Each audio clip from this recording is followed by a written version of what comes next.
Hello, good morning class.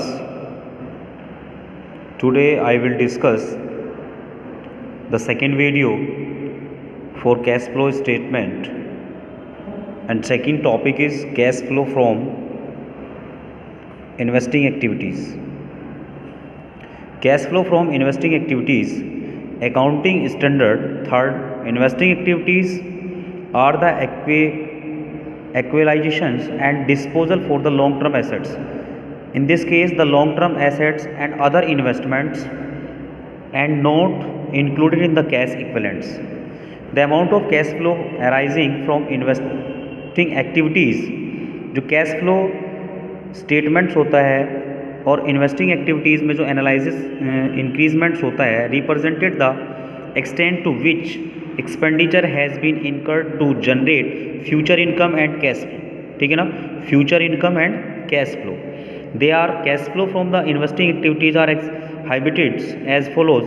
Investing activities, that means is cash inflow.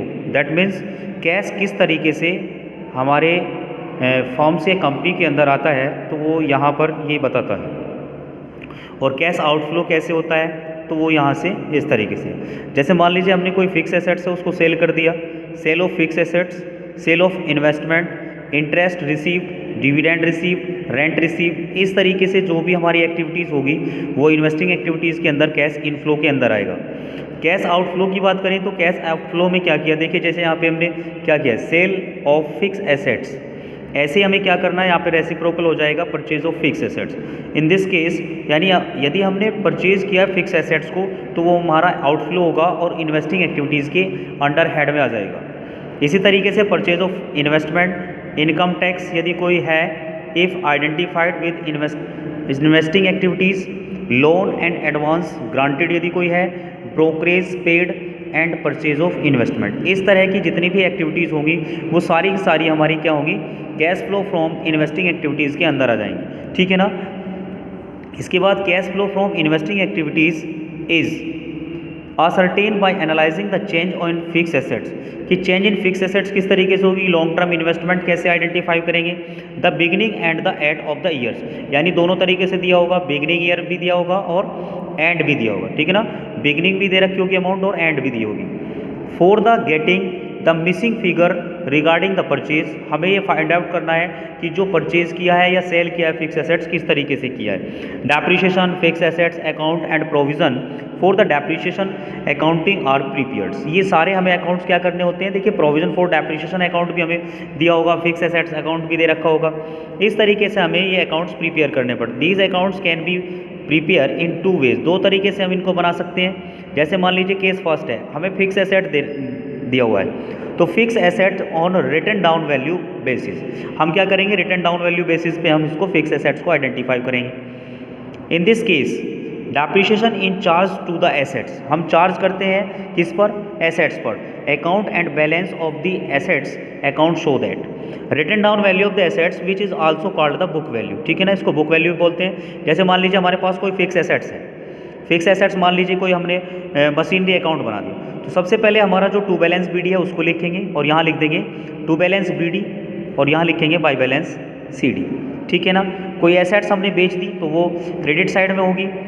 By statement profit and loss account से कोई आया तो यहाँ पे लिखेंगे loss on sale of fix assets. मान लीजिए किसी एसेट्स को बेचने पर हमारे लॉस हुआ है तो वो क्रेडिट साइड में आ जाएगा. इसी तरीके से हम क्या करेंगे, टू बैंक, यदि हमारा यहाँ इधर बैलेंस आता है बैंक का तो ये इसका मतलब ये है कि हमने परचेज किया है, और यदि इधर आ जाता है तो वो हो जाती है sale. To statement of profit and loss, यानी कोई गेन हुआ है, किसी एसेट्स को बेचने पे यदि हमें गेन होता है तो हमारा डेबिट साइड. तो जिस तरीके से भी ये बैलेंस आएगा, इधर आएगा तो क्रेडिट आएगा, क्रेडिट का सेल्स होता है, और इधर आएगा तो परचेज होगा. ठीक है ना. इसके बाद either of the two welcome. Case number 2, fix assets account on the original cost basis. When fix assets are show in the original cost, यदि हम ओरिजिनल कोस्ट के बेसिस पे बनाते हैं तो accumulated depreciation account is separately maintain. तब हमें क्या करना पड़ता है, तब हमें सेपरेटली हमें एक्यूमुलेटेड डेप्रिसिएशन का अकाउंट बनाना पड़ेगा. ठीक है ना, separate. In this case depreciation is no directly charges to the assets account. The depreciation for the period is debited to the depreciation accounts and credited to the accumulated depreciation account. जो credit होगा वो accumulated depreciation में हो जाएगा और जो depreciation होगा वो डेबिट साइड में हो जाएगा। इस तरीके से हम ओरिजिनल बेसिस पे अपना अकाउंट्स प्रिपेयर कर लेंगे। आगे जब हम इसको देखेंगे तो in the balance sheet assets appear it is original cost, original cost पर एसेट्स दिखाई जाती है and the accumulated depreciation is so in there by deducted from the assets account, वो एसेट्स अकाउंट से घटा दिया जाएगा। सो इन द कोस्ट या liability side to the balance sheet. In cases the fix assets दे रखी है, वही केसेस होगा टू बैलेंस बीडी और बाय बैलेंस सीडी। इसके बाद यहाँ पे यदि सेल किया हुआ एसेट्स तो यहाँ आ जाएगी, एक्यूमुलेटेड डेप्रिसिएशन होगा तो यहाँ पे क्रेडिट साइड में आ जाएगा, accumulated depreciation on the fix assets sold. और इसके बाद यदि कोई लॉस होगा तो वो यहाँ पे आ जाएगा। Same condition statement P&L of profit, यदि प्रॉफिट होगा किसी एसेट्स को बेचने पे तो डेबिट साइड में आ जाएगा और यदि एसेट्स परचेज किया होगा तो डेबिट साइड में आ जाएगा, ठीक है ना। और एक्यूमुलेटेड डेप्रिसिएशन की बात करेंगे तो यहाँ पे जो फिक्स एसेट्स होगी वो लिखेंगे, accumulated depreciation on fix assets debit side और टू बैलेंस CD, और यहाँ पे लिख देंगे बेटा बाय बैलेंस BD।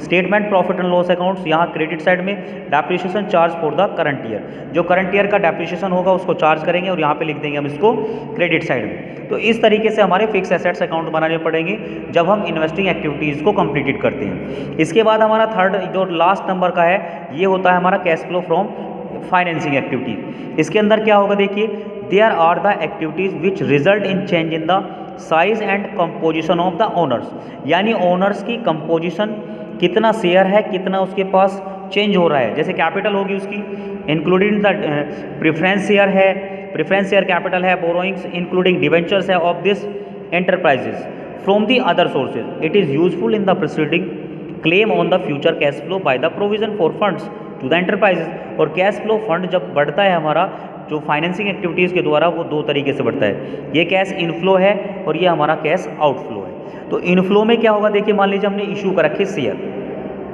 इशू हमारे शेयर हो गए, इशू हमारे डिवेंचर हो गए, proceed from the long term borrowings, securities premium received हो गया, interest received on call in arrears, interest in balance on bank overdraft या कैश अकाउंटिंग। तो ये सारा हमारा क्या होगा, ये इनफ्लो होगा। किस एक्टिविटीज़ में, फाइनेंसिंग एक्टिविटीज़ के अंदर आएगा। जब हम कैश आउटफ्लो की बात करेंगे तो पेमेंट ऑफ शेयर्स या payment of loan, reduction of preference share, debentures, equity shares, buy back of equity shares, payment of dividend, payment of interest, payment premium paid on reduction of preference share, debentures, income tax इट डिफिनेटेड with financing activities, loan repaid, brokerage and underwriting commissions paid. ये सारी की सारी जितनी भी activities हैं ये हमारी आ जाएंगी बेटा किस अकाउंट्स में, ये आ जाएंगी हमारी फाइनेंसिंग एक्टिविटीज़ के अंदर। तो इस तरीके के क्वेश्चंस आपसे पूछे जाएंगे कि cash flow from financing activities में क्या आएगा, cash flow from investing activities में क्या आएगा और cash flow from operating activities में क्या आएगा। इस तरीके से ये तीन एक्टिविटीज़ होती है और इन तीन एक्टिविटी के थ्रू ही हमारा क्या बनता है, हमारा बन जाता है बेटा कैश फ्लो स्टेटमेंट, ठीक है ना, अकाउंटिंग स्टैंडर्ड 3 रिवाइज्ड के according. Cash flow from financing activities are ascertaining by analysing the change in equity and preference share capital. क्या होता है, इसके अंदर चेंज होते हैं इक्विटी और प्रेफरेंस शेयर कैपिटल्स और डिवेंचर्स एंड अदर बोरोइंग्स, जो भी बोरोइंग्स होगी। तो इस तरीके से हमारी ये वीडियो कंप्लीटेड होती है और यहाँ से हमारे जो नेक्स्ट टॉपिक जब चलेगा तो इसमें एक फॉर्मेट दिया है इन्होंने इनडायरेक्ट मेथड से। जब हम क्या निकालते हैं बेटा, इनडायरेक्ट मेथड से जब हम as per the accounting standard 3 revise format दिया इसने कैश फ्लो स्टेटमेंट्स का, ठीक है ना, कैश फ्लो स्टेटमेंट का ये फॉर्मेट दिया है और इस फॉर्मेट के बेसिस पे ही हम क्या करते हैं, अपना न्यूमेरिकल निकालते हैं जो आपका 6 नंबर का आएगा, ठीक है। लेकिन दिस टाइम इज 5 मार्क्स आपको क्वेश्चन में, ये आपको 5 नंबर का मिलेगा, ठीक है ना। तो इस तरीके से क्वेश्चन आपको करना है। सबसे पहले पहली एक्टिविटी निकालनी हमें cash flow from operating activities. Cash flow from operating activities यहाँ आ जाएगी और इसमें क्या क्या चीज़ आएगी, net profit before taxation and extra ordinary items. Adjustment क्या होगी, adjustment for non cash and non operating items आएंगे। प्लस क्या करेंगे, item in to be added, depreciation दे रखा है वो, goodwill, patents, trademarks, amortise, interest on borrowing and debentures, loss on sale of fix assets, increase in provision for doubtful debts. ये सारी की सारी एक्टिविटीज़ हम यहाँ लिखेंगे और जोड़कर यहाँ दिखा देंगे। इसके बाद क्या करेंगे, लेस कर देंगे item to be deducted, interest income, dividend income, rental income, gain profit on sale of fix assets. यहाँ इसको जोड़, ये सब माइनस की कंडीशंस हैं, इनको माइनस में दिखाएंगे या माइनस में से प्लस में से माइनस करेंगे तो यहाँ आ जाएगा। ये आ जाएगा तुम्हारा घटाने के बाद operating profit before working capital change. इसमें क्या करेंगे, ऐड करेंगे decrease in current assets and increase in current liabilities, और माइनस करेंगे increase in current assets and decrease in current liabilities. ठीक है ना। तो ये ध्यान रखना, जैसे ये घटा कर आएगा तो ये आ जाएगा तुम्हारा कैश जनरेटेड फ्रॉम ऑपरेशन। इसमें यदि कोई टैक्स पेड कर रखा है तो टैक्स यहाँ से पेड कर देंगे, जो रिफंडेड रिसीव्ड होता है वो टैक्स माइनस करके जो बैलेंस आएगा पहला, ये आपका आ जाएगा कैश फ्लो फ्रॉम, या तो कैश फ्लो फ्रॉम आएगा, फ्रॉम आएगा तो पॉजिटिव होगा, और यूज आएगा तो माइनस नेगेटिव होगा, ऑपरेटिंग एक्टिविटीज़। दूसरा निकालेंगे cash flow from investing activities. तो इन्वेस्टिंग एक्टिविटीज़ के लिए proceed from sale of fix assets, proceed from the sale of investment, proceed from the sale of intangible assets, interest and dividend received यदि कोई होगा तो for non financial companies only इसके लिए होता है, और रेंट इनकम में आ जाएगी। इसके बाद परचेज ऑफ फिक्स एसेट्स ये माइनस होगा, परचेज ऑफ इन्वेस्टमेंट ये माइनस होगा, purchase of intangible assets like goodwill होगी तो माइनस होगा। नेट कैश फ्रॉम, या तो ये कैश फ्रॉम में प्लस होगा तो फ्रॉम आएगा, माइनस होगा तो यूज आ जाएगा। इसको लिखेंगे net cash from investing activities, और लास्ट आएगा तुम्हारा cash flow from financing activities third number पे। Proceed from the issue of share and debenture, proceed from other long term borrowings, final dividend paid, ये सब आपके क्या हो जाएंगे, देखिए ये प्लस के होंगे, और जैसे ही पेड वाली बात होगी माइनस होगा। Interim dividend paid, interest on debenture loan ये minus, repayment of loan, reduction of debenture preference share, net cash plus होगा तो फ्रॉम आएगा, माइनस होगा तो यूज होगा। Net cash from financing activities, अब हमारे पास क्या हुआ, एक दो तीनों एक्टिविटीज़ को क्या करेंगे, जोड़ देंगे। जोड़ने के बाद यदि प्लस होगा तो हम करेंगे नेट इंक्रीज, और माइनस होगा तो लिखेंगे net increase in cash and cash equivalent. First second third तीनों को जोड़कर जो आएगा वो यहाँ लिख देंगे। उसके बाद इसमें फिफ्थ नंबर क्या करेंगे, add cash and cash equivalent in the beginning of the years, यानी बिगिनिंग ईयर्स का जो कैश होगा वो क्या करेंगे, उसको जोड़ देंगे।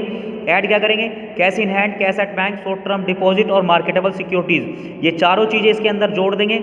और लेस करेंगे हम अपना 6 नंबर पे cash and cash equivalent of the at the end, cash in hand, cash at bank, short term ब्रोइंग, short term deposit और मार्केटेबल सिक्योरिटीज़। इस तरीके से हमारा जो ये माइनस क्लोजिंग का बैलेंस आएगा, ठीक है ना, ये यहाँ से घटने के बाद क्लोजिंग बैलेंस और ये आपका दोनों बराबर होता है। इस तरीके से आपका कैश फ्लो स्टेटमेंट बराबर आ जाएगा, और ऐसे ही हमारा कैश फ्लो स्टेटमेंट कंप्लीट होता है। इस वीडियो के अंदर हमने फॉर्मेट भी डिस्कस कर दिया इनडायरेक्ट मेथड से, और जो तीनों एक्टिविटीज़ थी उसको किस तरीके से हम आइडेंटिफाई करते हैं वो सारी चीज़ें मैंने आपको एक्सप्लेन कर दी हैं। और जैसे ही इस वीडियो को आप विजुअली देखोगे तो उसके बाद मैं आपको नोट्स इसके सेंड करूँगा, और कल से मैं आपको इसका न्यूमेरिकल स्टार्ट करा दूँगा।